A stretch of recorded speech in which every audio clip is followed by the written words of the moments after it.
Türkiye'nin jet motor çağı bu motorla başlıyor. TEİ TF10000, fanından türbinine kadar tamamen yerli mühendislik ürünü.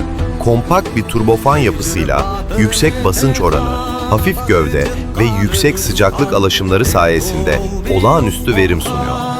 Test hücresindeki sessiz güç, art yakıcı ateşlendiğinde 10.000 libre itkiye dönüşerek üst sınıf insansız sistemlere ve hafif muharip uçaklara ihtiyaç duyulan performansı sağlıyor.